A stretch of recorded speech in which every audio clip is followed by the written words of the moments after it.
పాత్ర చేసిన ఆర్టిస్టు అండి. ఆయన కరీంనగర్ నుంచి. బుక్తా సత్యనారాయణ గారు మీరు చాలామంది చూసే ఉంటారు, సీరియల్స్లోని ఫిల్మ్స్లోని చాలా వాటిలో యాక్ట్ చేశారు. వైజాగ్ నుంచి థియేటర్ బ్యాక్గ్రౌండ్ నుంచి అది వచ్చారు.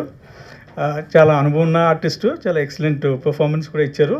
తక్కువ టైంలో అయినా మంచి పర్ఫార్మెన్స్ ఇచ్చారు. చిన్ని గారు అంటామండి, చంద్రకళ గారు ఆవిడ పేరు, స్టేజ్ పేరు చిన్ని గారని, ఫ్రెండ్లీగా చిన్ని గారని పిలుస్తాం. ఈవిడి చెప్పాలంటే ఒక ఇంపార్టెంట్ పిల్లర్ అనమాట ఈ సినిమాలో. ట్రైలర్ చూస్తే మీకు కొంచెం ఐడియా వచ్చి ఉంటుంది. జనరల్గా మన తెలుగు సినిమాల్లో ఇలాంటి పాత్రలు చేయటానికి చాలామంది సంకోచిస్తారు. ఆవిడ ధైర్యంగా స్క్రిప్ట్ చదివి నచ్చింది క్లీన్గా తీస్తాం. సబ్జెక్టు ఎంత మెచ్యూర్ సబ్జెక్ట్ అయినా ఆ ట్రీట్మెంటు ఇవన్నీ కూడా చాలా సీరియస్గా అది తీస్తా అన్న ధైర్యంతో ఆవిడ ముందుకు వచ్చారు. అలాగే ప్రతి అడుగులోని ఎంతో ప్రోత్సహించారు. ఎప్పుడు కూడా సినిమా ముందు అందరికంటే కూడా సినిమా ముఖ్యాన్ని ఈ రోజు వరకు కూడా అలాగా ఎంకరేజ్ చేస్తూ చాలా హెల్ప్ చేశారు. నా కృతజ్ఞతలు ఎక్స్ప్రెస్ చేసుకోవాలని. దినేష్ సూర్య గారు అండి, ఈయన నా ఫస్ట్ ఫిల్మ్లో కూడా వేశారు. ఈయన చాలా మంచి ఆర్టిస్టు. ఇప్పుడు కన్నడ సినిమాల్లో కూడా వేస్తున్నారు. సో ఆయన చూస్తారు, సినిమా చూసినప్పుడు మీకు అర్థమవుతుంది. నెగిటివ్ రోల్ చేశారు కానీ చాలా చాలా బాగా కన్విన్సింగ్గా పర్ఫార్మెన్స్ థియేటర్లో దీని మీదకి ట్రాన్స్ఫార్మ్ చేయగలిగారు అనమాట. సో ఆయన ఒక మంచి ఇంపార్టెంట్ రోల్ చేశారు. మొదటిగా మీడియా మిత్రులకు, మరి కళాభిమానులకి, మా డైరెక్టర్ గారికి, ఈ సినిమాని తన భుజస్కంధాలపై వేసుకున్న బాపిరాజు గారికి, అలాగే మా కళాకారులందరికీ నమస్సుమాంజలి. మరి మా సినిమా చిన్న మొక్కే చూసుంటారు కానీ బలమైన మొక్క ఇది. ఈ నేటి సమాజంలో జరుగుతున్నటువన్నీ కూడా కళ్ళకు కట్టినట్టుగా మా ప్రసాద్ గారు ఈ సినిమాని డైరెక్ట్ చేసి పాత కొత్త కలయికలతో ఈ సినిమాని అందించారు. మీ అందరికీ తెలిసే ఉంటుంది, ఈ మధ్యకాలంలో చిన్న సినిమాలే సత్తా చూపుకుంటున్నాయి, రీసెంట్గా రిలీజ్ అయిన సినిమాలు. అయితే మా డైరెక్టర్ ప్రసాద్ గారు ఇంతకుముందు బంగారు పాదం అని ఒక అద్భుతమైన చిత్రం తీశారు. అది మీ అందరూ చూసే ఉంటారు. మంచి అవార్డు లెవెల్లో ఉన్నటువంటి సినిమా. త్రుటిలో అది తప్పింది కానీ ఒక మంచి సినిమా. ఇప్పుడు ఈ సినిమా కూడా చాలా చక్కటి చిత్రం. సమాజంలో జరుగుతున్నటువన్నీ కూడా కళ్ళకు కట్టినట్టుగా చూపించారు. ఒక సామెత ఉందండి, మన భార్య పిల్లల్ని ఆడవాళ్ళు ఎవరో చూడకూడదు, పక్కోళ్ళ పిల్లలు మాత్రం చూడొచ్చండి మనం. అలాంటి సంఘటనలు ఈ సినిమాలో ఎన్నో కనిపిస్తాయి మీకు. అలాగే 60 ఏళ్ల దాటిన వాడు వృద్ధుడితో సమానం అంటారు. కాదండి, వాడి మనసులో కోరికలు ఉంటాయి, అన్నిటినీ కూడా ఆదరిస్తూ ఉంటాడు. అలా ఓ నలుగురు మిత్రుల మధ్య జరిగినటువంటి ఈ సినిమా. ఇలా అన్ని యాంగిల్స్లో కూడా ఈ సినిమాని చక్కగా రూపొందించారు. కాకపోతే ఇందులో కాస్టింగ్ లేదు అనే ఒక ఫీలింగ్ ఉంది. కానీ నా పేరు బుగత సత్యనారాయణ. నేను Rangasthalam, Mahanati, Sir, Dasara, Game Changer ఇట్లా ఒక 60 సినిమాలు, ఓ 15 సీరియల్స్ చేశాను. కానీ ప్రసాద్ గారు చాలా మంచి వ్యక్తి. ఎటువంటి ఆర్టిస్ట్ అయినా రాగానే ఆయన ఒక అనాలిసిస్ చేసి ఈ క్యారెక్టర్ బాగుంటారు అని ఫిక్స్ చేశారు. అలాగే మా అమ్మాయి, ఇప్పుడు ఈ సినిమాలో చేసిన అమ్మాయి, నిజంగా క్యారెక్టర్ చేయడం ఛాలెంజ్ అండి. అంటే కొత్తలో వచ్చేటప్పటికి ముద్ర పడిపోతుందనే భయం ఉంటుంది ఆడపిల్లలకి. కానీ ధైర్యంగా నా టాలెంట్ ఏమిటో చూపిస్తాను అని ముందుకు వచ్చింది. అలాగే కుర్రాళ్ళందరూ కూడా హీరోలుగా మంచి మంచి క్యారెక్టర్స్ చేశారు. అందరికీ కూడా ఇది సక్సెస్ అవ్వాలని కోరుకుంటున్నాను. అలాగే ఈ సినిమా తీసి ఎలా రిలీజ్ చేయాలా, ఏమిటా, ఈ చిన్న సినిమాను ఆదరిస్తారా లేదా అని మన టెన్షన్లో ఉన్న ప్రసాద్ గారికి, బాపిరాజు గారు మీకు సుపరిచితులే. నేను సునీల్ కుమార్ రెడ్డి గారి సినిమాలు ఒక 16 చేస్తే అందులో నేను 9 చేశానండి. ఒక రొమాంటిక్ క్రైమ్ కథ, గంగపుత్రులు, ఇట్లా చాలా. ఆయనకి సునీల్ కుమార్ రెడ్డి గారికి చాలా ఆప్తమిత్రులు. ఆల్మోస్ట్ ఆల్ సినిమా సునీల్ గారు అన్ని సినిమాలు కూడా బాపిరాజు గారే కంకణం కట్టుకున్నారు. దీన్ని కూడా మేము వెళ్ళగానే చిన్న సినిమా అని దీన్ని ఆదరించి ఈరోజు మాకు రూపకల్పన చేయించారు. సభాముఖంగా ఒక్కసారి అందరూ ఆయనకి శుభాకాంక్షలు తెలపాలి, చప్పట్ల ద్వారా చెప్పాలని చెప్పి నేను కోరుకుంటున్నాను. ఎందుకంటే బంగారు పళ్ళైనా కూడా గోడ చేర్పు ఉండాలండి, లేకపోతే బంగారం బంగారంగానే ఉంటుంది. దాన్ని ఈరోజు మాకు గోడ చేర్పు ఇచ్చారు బాపిరాజు గారు. మరి మీరు కూడా మీడియా మిత్రులు కెమెరా మిత్రులు, అన్నిటికంటే మౌత్ మిత్రులు ఉండాలండి ఇక్కడ. ఈరోజు సినిమాలు సక్సెస్ అవుతున్నాయంటే ప్రెస్ మీట్లు ఉంటాయి, అన్నీ ఉంటాయి. కానీ సినిమా నచ్చితే నోటి ద్వారా బయటకు వెళ్తుంది. ఇది మేము నమ్ముతాం. ఒక సమాజంలో జరిగినటువంటి ఒక మంచి విషయాన్ని ధైర్యంగా ఏ సర్టిఫికేట్ అన్న విషయం వదిలేయండి, కానీ ఏలోనో ఎన్నో ఉన్నాయి. దాన్ని ధైర్యంగా మా ప్రసాద్ గారు, మేము కొన్ని విషయాల్లో మేము చర్చించుకున్నప్పుడు కూడా నేను ఇలాగే తీస్తాను సినిమా, నేను ఇలాగే ప్రజలకు చూపిస్తాను అని ఏమైనా ఎడ్యుకేట్ చేసేసి అవార్డులు తీసుకోవటానికి కాదండి. ఆయన ఒక దృక్పథంతో ఒక మంచి విషయాన్ని ప్రజలకు చెప్పాలి అనే ఉద్దేశంతోనే ఈ సినిమా తీశారు. తప్పకుండా ఈ సినిమా సక్సెస్ అవ్వాలి. దయచేసి నా రిక్వెస్ట్ ఏంటంటే చిన్న సినిమాలను ఆదరించండి. పెద్ద సినిమాలు అక్కర్లేదు, వెళ్ళిపోతాయి. కానీ ఇలాంటి మంచి సినిమాల్ని ఆదరించి మీరు 10 మందికి చెప్తే ఆ 10 మంది కూడా చిన్న సినిమాలు బతికిస్తాయి. ప్రఖ్యాతంగా ఎవరైనా మర్చిపోతే క్షమించండి. అలాగే మా సినిమాలో నటించినటువంటి వినయ్ వర్మ గారు, జబర్దస్త్ అర్జున్, కమలాకర్ గారు, వీళ్ళందరూ కూడా అద్భుతమైన నటులు. మరి నేను అందులో ఒక క్యారెక్టర్ చేశాను. మీకు ఇందాకే చెప్పాను, మన భార్య మన పిల్లల్ని ఆడపిల్లని ఎవడ చూడకూడదు, మనం మాత్రం పక్కాడ పిల్లల్ని చూడొచ్చు అనే సామెతతో ఆ క్యారెక్టర్ అందులో ఉంటుంది. వీడు ఏమిటంటే ఒక ఆమెను ఉంచుకుంటాడు, కానీ భార్య మీద అనుమానం. మేడ మీద ఉన్న 4 కుర్రాళ్ళు ఈ అమ్మాయితో మాట్లాడుతుంటే వ్యధవనుమానం అండి ఈ క్యారెక్టర్కి. ఆ క్యారెక్టర్ చేశాను. నాతో దర్శకులు ప్రసాద్ గారు చేయించుకున్నారు. చెప్పాలంటే మేము ఆర్టిస్టులు, మేము మట్టి ముద్దలం అండి, ఎలా కావాలంటే వాళ్ళకి ఇవ్వటమే. కాబట్టి మరొకసారి మీ అందరికీ నేను విన్నవించుకుంటున్నాను, ఈ సినిమాని తప్పకుండా 10 మందికి చెప్పి ఆదరించి చిన్న సినిమాలు బ్రతికించండి. Thank you very much. మొదటిగా వేదిక మీద ఉన్న ప్రసాద్ సార్ గారికి నాకు ఈ అవకాశం ఇచ్చినందుకు, అండ్ నన్ను షూట్లో భరించిన ప్లస్ నాకు సపోర్ట్ చేసిన మా టీం మెంబర్స్ అందరికీ నా హృదయపూర్వక కృతజ్ఞతలు. అండ్ మీడియా మిత్రులందరికీ చాలా థ్యాంక్స్ మాకు సపోర్ట్ చేస్తున్నందుకు. నా గురించి చెప్పాలంటే మళ్ళీ ఇలాంటి అవకాశం ఎప్పుడు వస్తుందో చెప్పలేను. ఎందుకంటే ఇప్పట్లో హీరోయిన్స్ అంటే స్లిమ్గా, తెల్లగా, అది కొన్ని రిక్వైర్మెంట్స్ ఉంటాయి. కాస్టింగ్ కూడా అలాగే వస్తాయి. కానీ ఈ సినిమాలో ఏవి చూడలేదు. నాకు నా ఫ్రెండ్ నాయక్ అలియాజ్ ఉజ్వల్ అని ఒక అబ్బాయి చెప్పాడు అనమాట. చాలా హీరోయిన్ రోల్ అంటున్నావు కదా, నేనెందుకు అన్న టైంలో, లేదు ఒక డైరెక్టర్ తనకి యాక్టింగ్ కావాలంట, స్ట్రక్చరు, తెలుపు ఇదేం అవసరం లేదని ఒక్కసారి ట్రై చేయన్నారు. అప్పుడు వెళ్ళాను ప్రసాద్ సార్ దగ్గరికి. వెళ్ళి కనపడ్డాను, స్టోరీ చెప్పారు. చాలా భయం వేసింది ఫస్ట్. ఎందుకంటే విలేజ్ బ్యాక్డ్రాప్ నుంచి వచ్చిన వాళ్ళు ఎలాగుంటారో మీ అందరికీ చెప్పనవసరం లేదు ప్రత్యేకంగా. ఇది మా బాబాయ్ చూస్తే ఏమంటారో, పెదనాన్న చూస్తే ఏమంటారో అని ఫస్ట్ భయపడి వెళ్ళిపోయాను. తర్వాత డిసైడ్ అయిపోయాను, ఇక్కడికి ఎందుకు వచ్చాను, నేను నటించడానికి వచ్చా. చాలా ఆడిషన్స్కి వెళ్ళాను కదా, నల్లగున్నవని పంపించేశారు కదా, ఇక్కడ ఒక ఆఫర్ ఉంది, అందులో నీ సత్తా మాత్రమే చూపించుకోవాలని ఒక ఛాలెంజ్ ఉంది, ఎందుకు వదులుకోవాలి అని నేను మళ్ళీ ప్రసాద్ సార్ దగ్గరికి వెళ్ళాను. నేను చేస్తాను సార్ ఈ రోల్, మీకు ఎంత కావాలంటే అంత యాక్టింగ్ తీసుకోండి అని చెప్పాను. బేసిక్గా ఇంకా షూట్కి కన్ఫర్మ్ చేశారు. కానీ సార్ చెప్పారు, నువ్వు ఒక్కదానివే కదమ్మా, ఇంకా 2-3 ఉన్నారు, నువ్వు సరిగ్గా చేయకపోతే వాళ్ళు చేసుకుంటారు అని. నాకు చిన్నప్పటి నుంచి ఎవరైనా ఏదైనా లాక్కుంటారంటే భయం ఎక్కువ. సో అది ఎవరికి పోనివ్వను, నేనే చేస్తాను అని చెప్పేసి రిహార్సల్స్ వీటన్నిటిలో కూడా నేను ఎక్కడ తగ్గలేదు. అని సార్కి ఎలా కావాలంటే అలాగా ఇచ్చాను అనుకుంటున్నాను. తర్వాత వెళ్ళిపోయిన తర్వాత అక్కడికి చూస్తే ఎవరు లేరు, నేను ఒక్కదాన్నే ఉన్నాను. సో ఇది నాకున్న ప్లాట్ఫామ్, నేను ఇందులో హీరోయిన్ని, ఇది నా సినిమా అని తీసుకున్నాను. చాలా ఇందులో కొన్ని ఇంత దూరం, అఫ్కోర్స్ ఇది రిలీజ్ అయ్యాక నా పరిస్థితి కొంచెం ఇదిగా ఉన్నా పర్లేదు. ఎందుకంటే నాకు ఇష్టపడి చేశాను, నా ఛాలెంజ్గా చేశాను, నేను నటించాను. అది అర్థమైన వాళ్ళకి అర్థమవుతుంది బేసిక్గా. సో ఈ సినిమాలో కొంచెం ఇలా చేసినప్పటికీ నేను ఫుల్ సాటిస్ఫైడ్. నాకు వచ్చిన అవకాశాన్ని నేను ఉపయోగించుకున్నాను. ఇంకా సినిమా విషయానికి వస్తే ఇది 16 to 60 అందరినీ ఆకట్టుకోవడానికి సిద్ధంగా ఉన్న సినిమా. 18 ఓకే సారీ 16 కాదు, 18 to 60 అది ప్రాస బాగుందని వాడాను సార్. 18 to 60 అందరూ అంటే ఏ సర్టిఫికేట్ అనేది పక్కన పెడితే, ఏ సర్టిఫికేట్ కదా మనం చిన్నపిల్లల్ని తీసుకుపోకూడదు అనడానికి ఏం లేదు, కానీ కొన్ని ఉంటాయి. సో అందుకే మా సార్ 18 to 60 అన్నారు. ప్రాస కూడా బాగుంది sir, 18 to 80.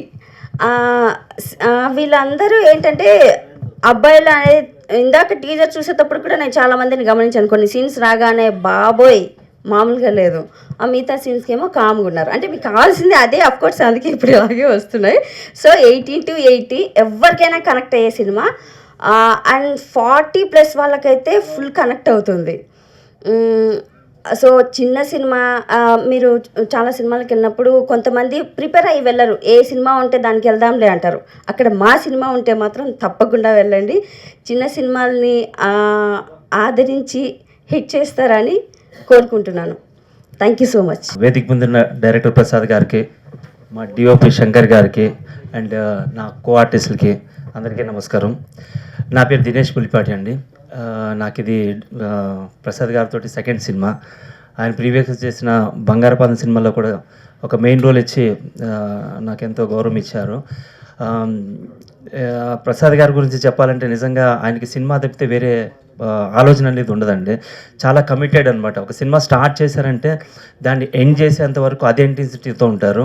Next post production దగ్గర నుంచి మరి రిలీజ్ అయ్యేంత వరకు కూడా ఆయన వేరే దేని గురించి ఆలోచించరు. ఆయనకి సినిమా పట్ల ఉన్న ప్యాషన్ అట్లాంటిది. ఈ సినిమాకి మమ్మల్ని సెలెక్ట్ చేసేటప్పుడు కూడా అంత ఆషామాషిగా సెలెక్ట్ చేయలేదండి. యాక్చువల్గా అంటే ఫస్ట్ సినిమా చేసినా కానీ అందరికీ ఆడిషన్ తీసుకున్నారు. ఆడిషన్ తీసుకుని రిహార్సల్స్కి ఒకటికి కనీసం ముగ్గురిని బ్యాకప్ పెట్టుకున్నారు. ఈ ముగ్గురులో ఎవరు బాగా చేస్తేనే వాళ్ళని ఈ క్యారెక్టర్కి తీసుకుంటామని చెప్పి చాలా ఫిల్టర్ చేసి చాలా కష్టపడి ఈ సినిమా చేశారండి. ఇంకొక విషయం ఏంటంటే అందరూ అనుకోవచ్చు కామ అండ్ డిజిటల్ సూత్రాస్ అంటే ఇదేదో ఏ సర్టిఫికేట్ సినిమా అని అనుకుంటారు. కానీ ఏంటంటే ఇది నిజంగా చెప్పాలంటే ఇది మన చుట్టుపక్కల జరిగే సినిమా. మన మన మన ఇంట్లో కానీ, మన ఇంటి ఎదురు కానీ, మన సరౌండింగ్స్లో ప్రస్తుతం అసలు జనాలు ఏ రకంగా ఉన్నారు, ఎట్లా ఆలోచిస్తున్నారు అనే దాని గురించి జరిగిన సినిమా. చాలా ఇంట్రెస్టింగ్గా ఉంటుంది. కాబట్టి మీ అందరు తప్పకుండా చూడాలి. చిన్న సినిమా అనే చిన్న చూపు చూడకుండా దయచేసి ఇంత కమిట్మెంట్తో చేసినందుకు మీ అందరూ ఆ సినిమాని ఆశీర్వదించాలని మనస్ఫూర్తిగా కోరుకుంటున్నాను. Thank you so much. ఎవరికి నమస్కారం పెట్టినా పెట్టకపోయినా మీడియా మిత్రుల పాదాలకు నమస్కారం చేయాలి. మీడియా మిత్రులందరికీ నా శుభాభివందనాలు, నా పాదాభివందనాలు. ఎందుకు చెప్పానంటే సినిమా బతకాలి అంటే ఆడియన్స్ దగ్గరికి వెళ్ళాలి. ఆడియన్స్ చూడాలి అంటే మీడియా మిత్రులు ఉండాలి.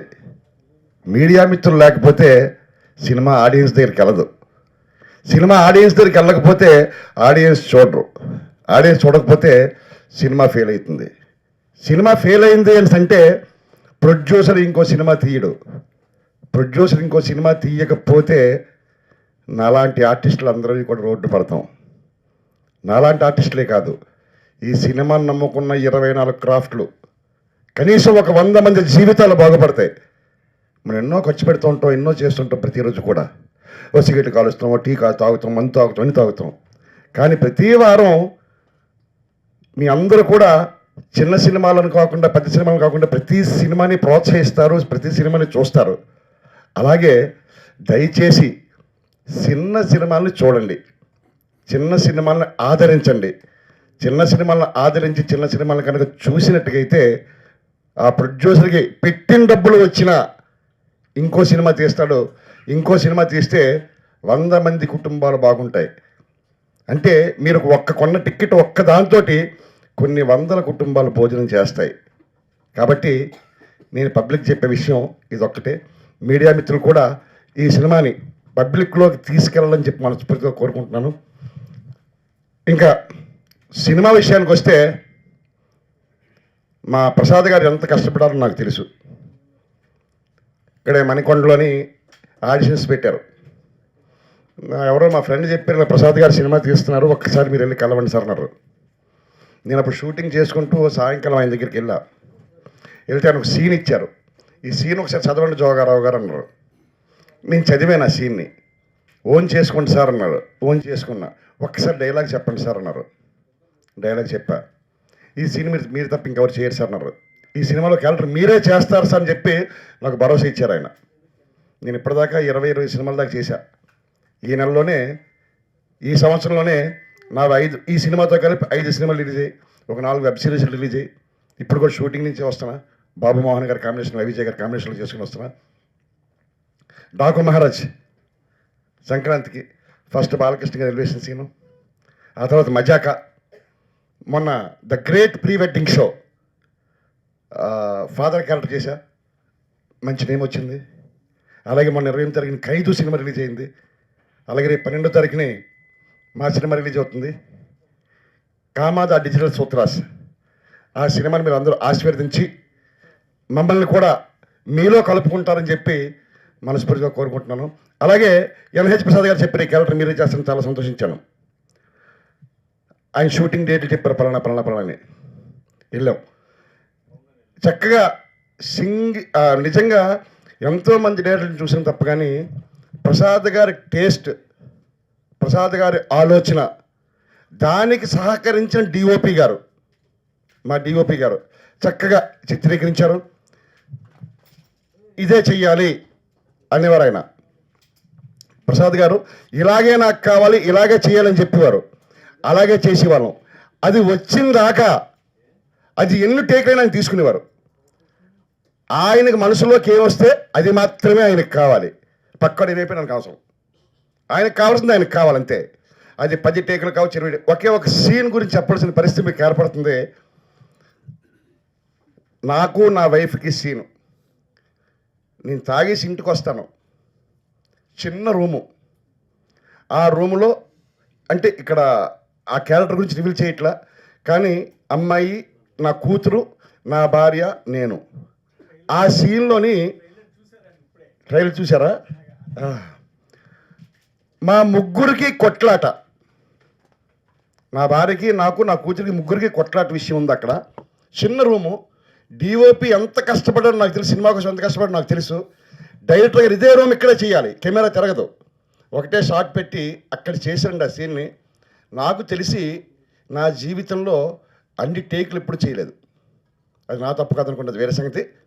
సుమారుగా 9 టేకులు పడింది, complete first dialogue to ending dialogue దాకా ఎక్కడ ప్రాంప్టింగ్ లేకుండా, ఎక్కడ ఆకుండా సీన్ చేయడం జరిగింది.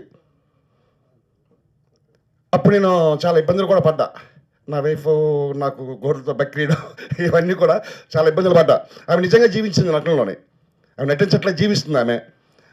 అది నేను నా జీవితంలో మర్చిపోలేని సీను. ఈ అమ్మాయి కూడా చాలా కోఆపరేట్ చేసింది, చాలా బాగా చేసింది క్యారెక్టర్.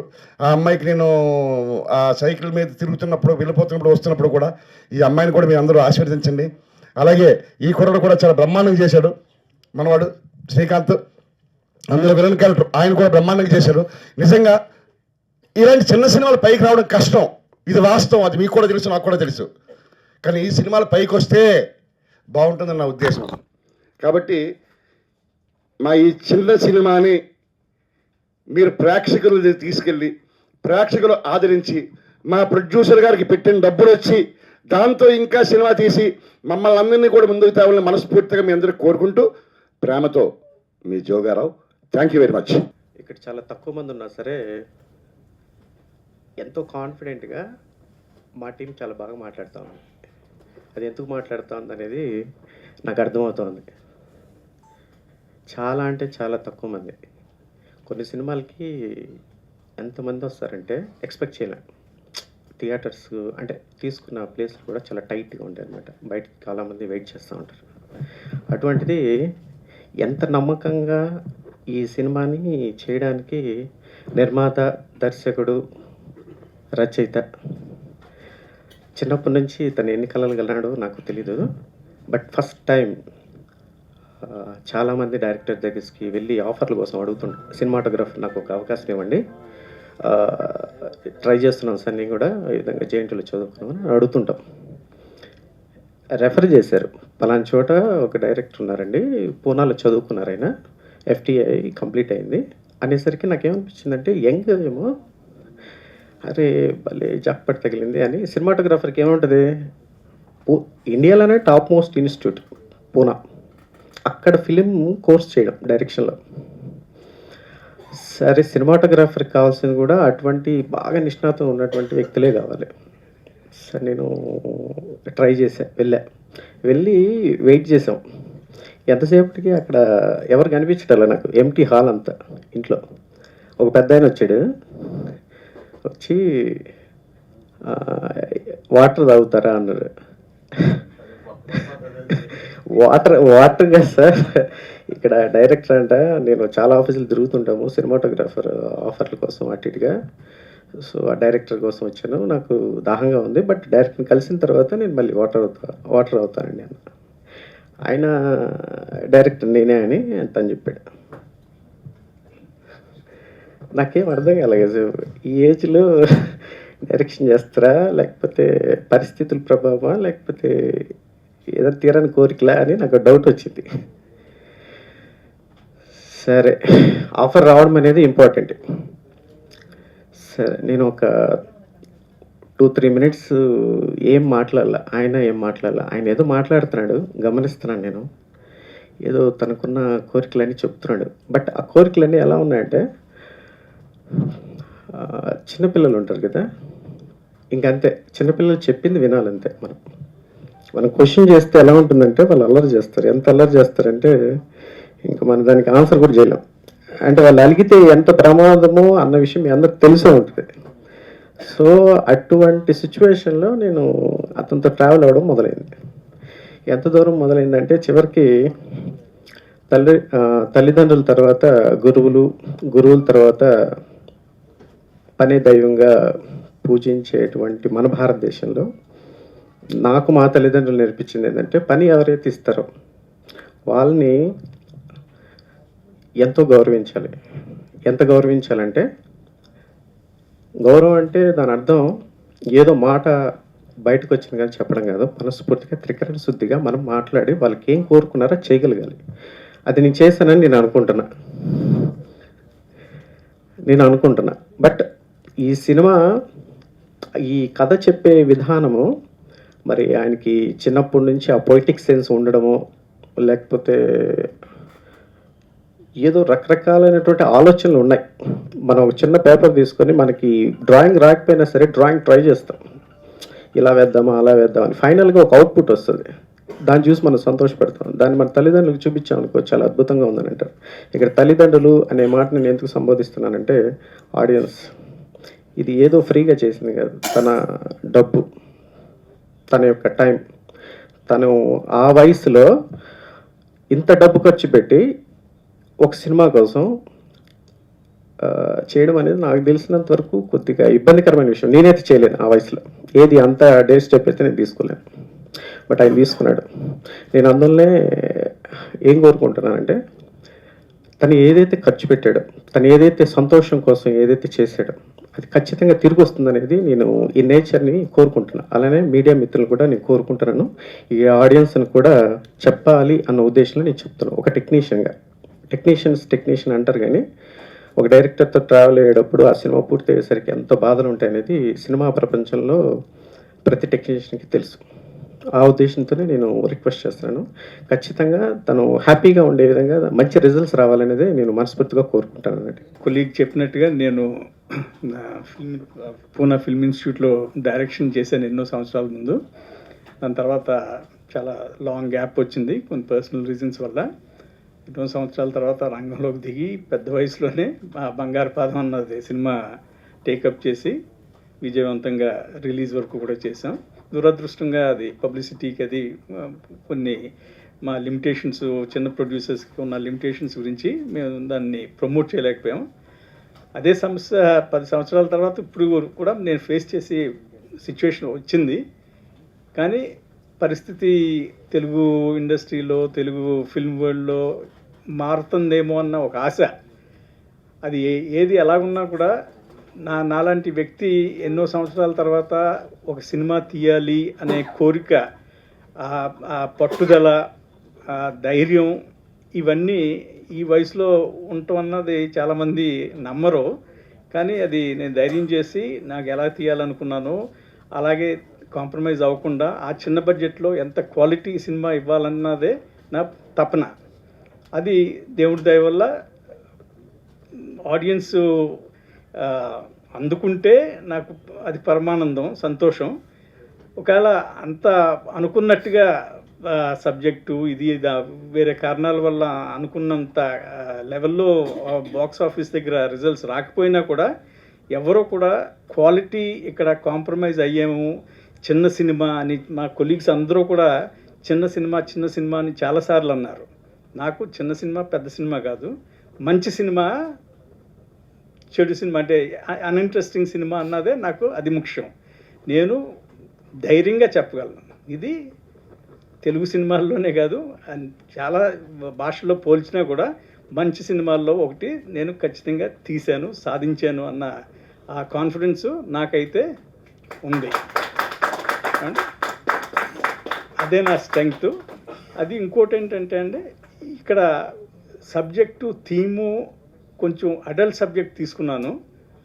ఆ సబ్జెక్ట్ గురించి ఇప్పుడు మీరు ట్రైలర్ అప్పుడు కూడా కొలీగ్ చెప్పినట్టు కొంచెం హాస్యంగా కొంచెం ఏదో ఇదిగా నవ్వుతాలో అది వినిపించింది నాకు. అది తప్పు పట్టను, ఎందుకంటే కొంచెం చూశారు మీ ఆ టైటిల్ని బట్టి ఏదో మీ ఊహా జ్ఞానంలో ఏదో అనుకుంటున్నారు. అది నేను థియేటర్లో ఇవ్వకపోతే మీరు డిసప్పాయింట్ అవుతారు. కానీ నా ఉద్దేశంలో ఆ విషయంలో వరకు అయితే మీరు డిసప్పాయింట్ అవ్వచ్చు, ఎందుకంటే అది నా ఉద్దేశం కాదు. నా ఉద్దేశం వేరేది. చాలా సీరియస్గా సిన్సియర్గా ఒక సమాజంలో ఒక సమస్య అది ఏంటంటే సెక్షువాలిటీ గురించి, మన సొసైటీలో sexuality, sexual desires, sexual suppression, sexual unfulfilment, ఇవి ఈ థీమ్స్ని హ్యాండిల్ చేయడానికి నేను నిర్ణయించాను. సో అందుకనే ఆ సబ్జెక్ట్ అలాంటిది కాబట్టి సెన్సార్ వాళ్ళు ఏ సర్టిఫికేట్ ఇచ్చారు, వాళ్ళు తప్పు చేశారు అన్ను. కానీ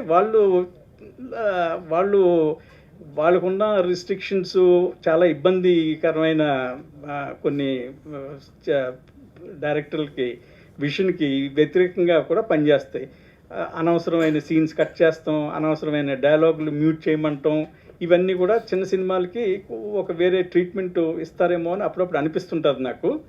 అది నేను ఒక్కడనే కాదు, చాలామందికి అదే పెద్ద సినిమా అయితే పాస్ అవుదును, చిన్న సినిమాలకైతే స్టెప్ ట్రీట్మెంట్ ఇస్తున్నారనే ఒక ఫీలింగ్ వస్తుంది అనమాట అప్పుడప్పుడు. ఏదైనా ఇక్కడ థీము అడల్ట్ సబ్జెక్టు, అడల్ట్ థీమే, కానీ ఒక క్రియేటివిటీ వరకు వస్తే మాత్రం అది నేను ఎన్నెన్నో ప్రయోగాలు చేశాను. దీంట్లో కవిత్వాలు వాడాను. కవిత్వాలు అంటే ఎలాంటి కవిత్వాలు? కాళిదాసు మేఘదూతం నుంచి, జయదేవ్ గారి గీత గోవిందం నుంచి ఇలాంటి చాలా సాహిత్యపూర్వకమైన కవిత్వాలు తీసుకుని దాన్ని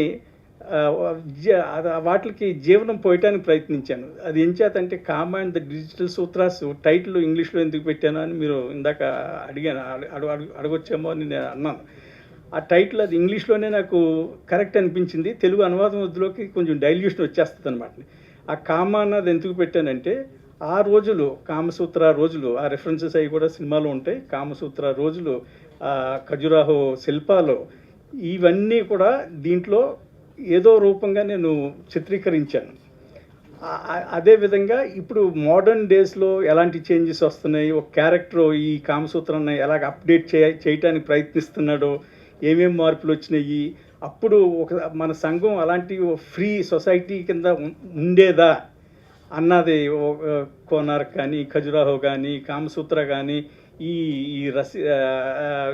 ఎరోటిక్ పోయిట్రీ, కాళిదాస్ గారి ఎరోటిక్ పోయిట్రీ, ఇవన్నీ మన దేశం నుంచి వచ్చినాయి అన్న అప్పుడప్పుడు ఒక డౌట్ నాకే కాదు మీ అందరికీ కూడా వస్తుంది అనుకుంటాను నేను.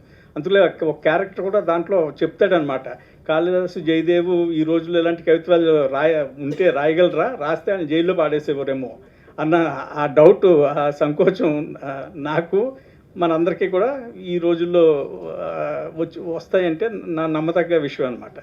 సో ఆ కవిత్వాల దగ్గర నుంచి, కవిత్వాలు ఇంత ఉపయోగిస్తే జనానికి ఎక్కదేమో అన్న పెద్ద రిస్క్ నేను తీసుకున్నాను. నాకు నిజం చెప్పాలంటే తెలుగు కొంచెం లిమిటేషన్ ఉందన్నమాట అండి, చాలా లిమిటేషన్ ఉంది. అందుకనే నేను బొగుతా గారిలాగా అంత ఫ్లూయెంట్గా, అంత మన జోగారావు గారిలాగా అంత అలా మాట్లాడలేను, కానీ నేను స్క్రీన్ మీద అయితే ఎక్స్ప్రెస్ చేసుకోగలను. తెలుగు భాషలో కానీ మామూలు మాటల్లో కానీ అంత ఎక్స్ప్రెసివ్గా నేను ఉండలేను. అయినా ఈ లిమిటేషన్ ఉన్నా కూడా నేను ఒక పెద్ద ఛాలెంజ్ కింద తీసుకుని ఇప్పుడు యూత్కి అది ఇలాంటి కవిత్వాలు ఆ ఇరోటిసిజంలో ఎంతో ఆనందం ఉంది, ఎంతో క్రియేటివిటీ ఉంది. అది మనం అంతా మిస్ అవుతున్నాం ఈ రోజుల్లో. దాన్ని మళ్ళీ బయటికి తీద్దాం. అది ఈ థీమ్ కూడా సరిపోతుంది, బాగా అనుకూలంగా ఉంది కాబట్టి ఆ కవిత్వాలు మీకు రెసిటేషన్స్ ఉంటాయి అన్నమాట అండి. చాలా ప్రకృతిలో తీసిన దృశ్యాలు చాలామందికి చాలా అందంగా కనిపిస్తున్నాయి అంటారు తెర మీద అది.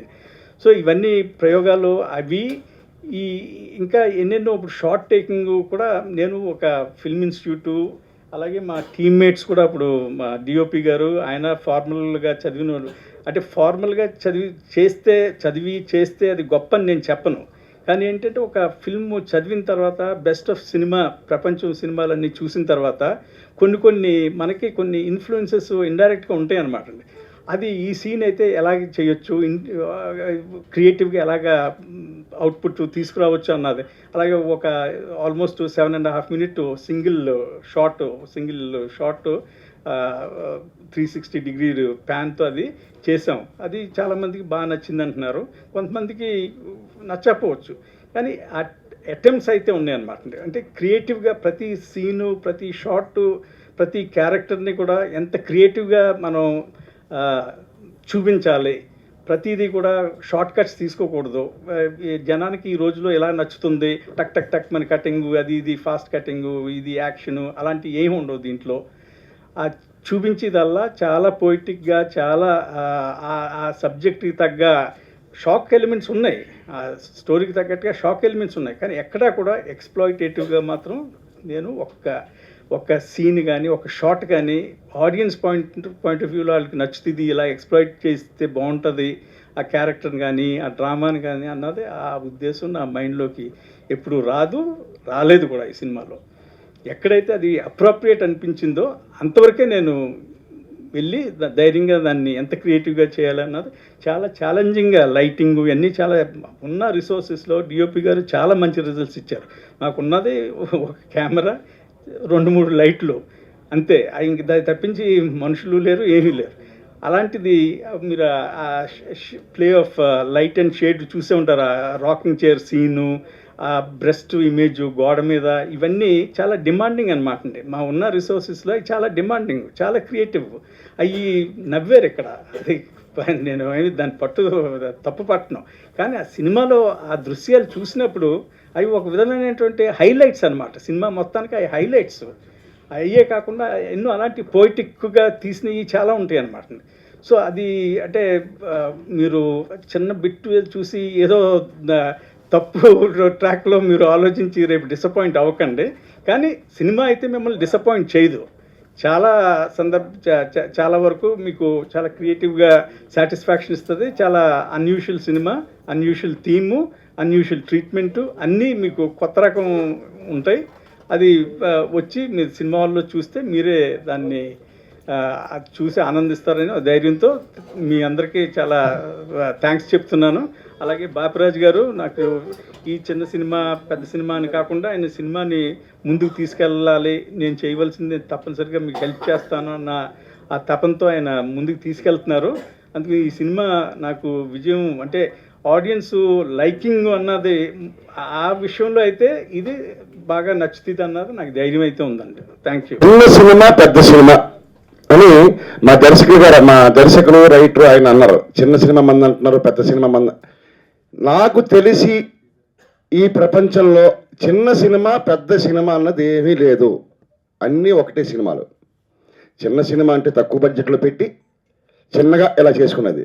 పెద్ద సినిమా అంటే కోట్లు ఖర్చు పెట్టి ఆడియన్స్లోకి తీసుకెళ్ళి చేసేది. చిన్న సినిమా పెద్ద సినిమా తేడాది. కెమెరాకి అందరూ ఒకటే. మెగాస్టార్ చిరంజీవి అయినా జోగార్ అయినా కెమెరా తీసిన అదే తీస్తుంది. రైట్, దానికి క్లారిఫై ఇచ్చాను. ఇంకా రెండో పాయింట్, ఇక్కడ జనాలు ఎవరు లేరు, తక్కువ మంది ఉన్నారు, వీళ్ళతో మాట్లాడుతున్నాము అని ఏం చెప్పారు, నేను దాన్ని ఖండిస్తున్నాను. ఇక్కడ జనాలు ఉన్నారా లేదా అన్నది ముఖ్యం కాదు. కొన్ని వేల లక్షల కోట్ల మందికి జనాలు తీసుకెళ్ళి మీడియా మిత్రులకు ఉన్నారు వీళ్ళు చాలు మనకి. రైట్, అవునా కాదా? మీరే జనాల్లోకి తీసుకెళ్తారు. కాబట్టి ఈ విషయం చెప్పడం జరిగింది. ఇంకా లాస్ట్ అండ్ ఫైనల్ పాయింట్ ఒకటి చెప్తాను. కామా తురానాం నా భయం నా లజ్జ. అన్నారు, అంతే కదండి. నేను మీకు డైరెక్ట్గా ఒక క్వశ్చన్ మీడియా మిత్రులుగా అడుగుతున్నా. 18 సంవత్సరాల వయసు నుంచి 70 సంవత్సరాలు 80 సంవత్సరాల వయసు వాళ్ళు కూడా మనసులో ఏదో చిల్లు ఉంటుంది. ఇంట్లో హాయిగా ఫ్యామిలీతో ఉన్నా, చక్కగా ఉన్నా, అందమైన అమ్మాయి రోడ్డు మీద అబ్బా బాగుందిరా ఒకసారి చూసి ఇలా ప్రతి ఒక్కరికి ఉంటుంది. కానీ అవి నేను నెగిటివ్ అన్నాను. అది లేకపోతే సృష్టి లేదు, అది అసభ్యకరమే, కానీ సృష్టి లేదు. కానీ ప్రతి ఒక్క మొగాడి విషయంలో, ఒక ఆడదాని విషయంలో కూడా ఆ భావన అనేది ఉంటుంది. డైరెక్ట్గా ఎవడు చూపించలేడు. కానీ ఆ భావాలు ఎలా ఉంటాయి అన్న విషయాన్ని మా డైరెక్టర్ గారు హృదయాంతరాంతరంలోంచి ప్రతి ఒక్కరికి చూపించడం జరిగింది. ఇది సత్యం, ఇది సత్యం. ఇది ఏమంటే ప్రతి ఒక్కరికి ఉంటుంది మనసులో. ఒక ఆంటీ అబ్బా చాలా బాగుంది ఆంటీ అని ప్రతి ఒక్కరు మాట్లాడు, కానీ ఎవ్వరూ బయటపడరు, అందరూ శుద్ధపోసలే. కానీ వాళ్ళ మనసుని ప్రశ్నిస్తే వాళ్ళ మాత్రం చేయగలుగుతారు. కాబట్టి ఈ 3 క్వశ్చన్లు చెప్పడం జరిగింది. సినిమా బాగుంటుంది, అందరూ చూడండి. Thank you very much. ముగ్గురులో ఒక ఆయన చాలా మంచి పర్ఫార్మెన్స్, మంచి రోలు, మంచి క్యారెక్టరు. కరీంనగర్ నుంచి ఆయన. అందరికి నమస్కారం అండి, మీడియా మిత్రులందరికీ నమస్కారాలు. నేను ఇందులో మల్లేష్ అనే క్యారెక్టర్ చేశాను. సో చాలా హ్యాపీగా ఉంది. ఇప్పుడు December 12th రిలీజ్ అవుతుంది. So thank you so much. నా కుటుంబ సభ్యులైనటువంటి మీడియా మిత్రులందరికీ నా హృదయపూర్వక నమస్కారాలు. మీరందరూ లేకపోతే నేను లేను. ఈ రోజుకి ఈ ముద్ద తింటున్నానంటే దానికి కారణం మీరే. ఎప్పుడూ కూడా నిద్దట్లో మిమ్మల్ని తలుసుకుని పడుకుంటాను, ఉదయం లేచిన వెంటనే మిమ్మల్నే తలుస్తాను. అంటే ఇదేదో గాలి మాటలు లేకపోతే ఏదో పై మాటలు మాత్రం కాదు, హృదయం నుంచి వస్తున్నదే. మనకి జాక్పాట్ తగలట్లే. నాకు ఒక జాక్పాట్ తగిలితే అది డెఫినెట్గా మనందరం షేరింగ్ చేసుకుంటాం. ఒక పండు కాస్తే ఆ పండును ముక్కలు చేసుకోవాలన్నదే నా ఉద్దేశం. కాకపోతే ఏంటంటే ఇంతకంటే ఎక్కువ నేను మాట్లాడలేను. ఇకపోతే ఈ సినిమా గురించి ఒక చిన్న విషయం చెప్తాను.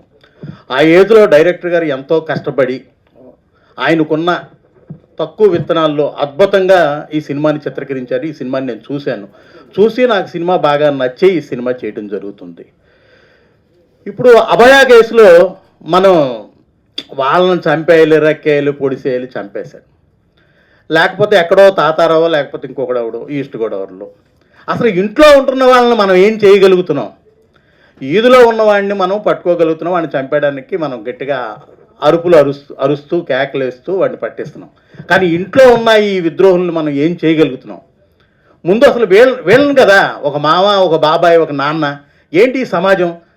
అలాంటి పాయింట్ మీద గురువుగారు ఒక అద్భుతంగా ఈ సినిమాని తీయడం జరిగింది. ఆ పాయింట్ నాకు బాగా నచ్చింది. ఇది డెఫినెట్గా సినిమా రిలీజ్ అయిన తర్వాత ప్రతి వాళ్ళకి అర్థం అవుద్ది. ఇకపోతే గోడ అన్నారు, కానీ నేను గోడ కాదు. ఆయన సినిమా లేకపోతే నేను ఎక్కడున్నాను? ఆయన సినిమా ఉంది కాబట్టే నేను మీ ముందుకి వచ్చి మాట్లాడగలుగుతున్నాను. వారికి ఈ అవకాశం ఇచ్చినందుకు వారికి నేను ప్రత్యేక ధన్యవాదాలు తెలియజేసుకుంటూ మరొక్కసారి మీ అందరికీ నా హృదయపూర్వక కృతజ్ఞతలు తెలియజేసుకుంటున్నాను. Thank you.